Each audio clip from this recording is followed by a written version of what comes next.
it's Danielle over at 𝐯𝐢𝐤𝐤.com, and today I want to show you how I'm creating a guinea pig village using Igloo guinea pig. They're like these little houses they have. They're kind of like the guinea pig igloos you could get at the regular pet store, but instead they are square, they are extra large.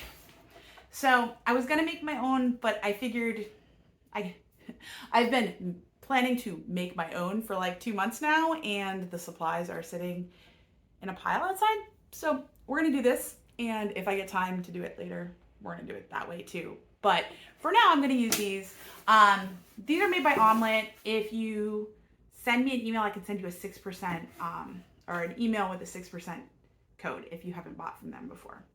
But I like their stuff, and we have a big cage from them. We've got a rabbit hutch from them, and I like their products. Plastic, they come in pink and green, and they're just the right size, which is nice because a lot of the guinea pig hutches and igloos sometimes just aren't the right size, which is really frustrating because I bought a few things on like Amazon and like not gotten things that were actually a safety hazard for my guinea pigs because they weren't big enough. So anyways, these are huge. They fit like, I'm sure like probably 8 guinea pigs could get in one of these in terms of like a good amount of space for, this is probably like 2 or 3 guinea pigs worth. I bought 4 of these so I can make a little village. They're very affordable, so it's not a big deal. And yeah, I'm going to show you how I customize these so they look like a little village. And I don't know, I want to do something fun, and I like the idea of having something that's a little custom, and it was super easy to do with my Cricut machine. So let me show you how we do it.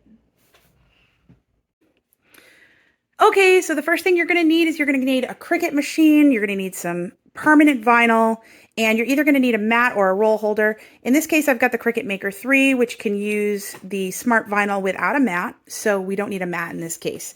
I've got the smart vinyl here, and I am going to go to Cricut Design Space and cut the image that I will link in my blog post and video that has the windows sized properly and the words for the side of the structure. If you want to make your own design, just measure the side of the structure and see how big you need it to be. You're going to have to adjust your design accordingly. Okay, so you will just go ahead and load your vinyl in. If it's on a mat, same deal, just a little bit different look. And once it stops blinking, this will start blinking once it's ready. And you just click the go button, and this whole machine will cut the images out for you.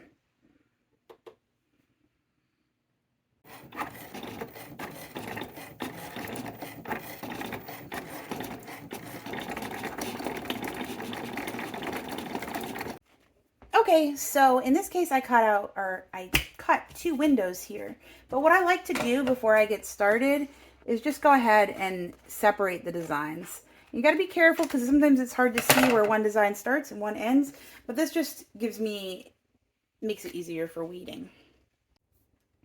Your next step is to just weed the design. Now, weeding just means that you pull away the parts of the design or the parts that aren't part of the design. So in this case, I'm just gonna flex it here. You can use, there's devices like a light box you can use to make it a little easier, but in this case, I'm not really needing that. This is not a complicated design to weed, but I am just gonna pull away the design that I can. Now there's gonna be some more intricate pieces in here that I need to weed, and I'm just gonna go in and start doing it.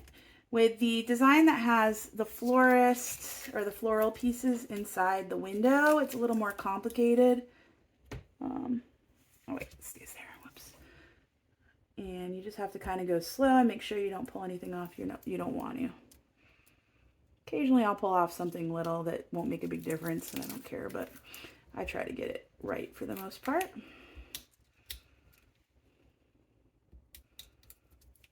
There we go. And this one actually does come off. Whoops.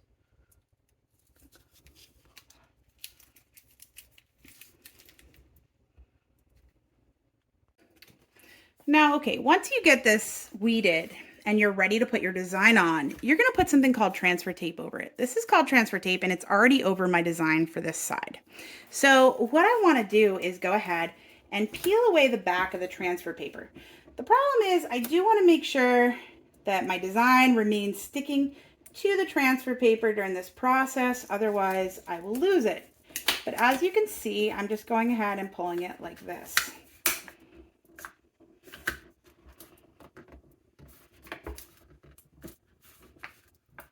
This one's a pretty simple design, so I shouldn't have any issue with stuff getting left behind too much. I got a couple wheels here that are getting left. There we are.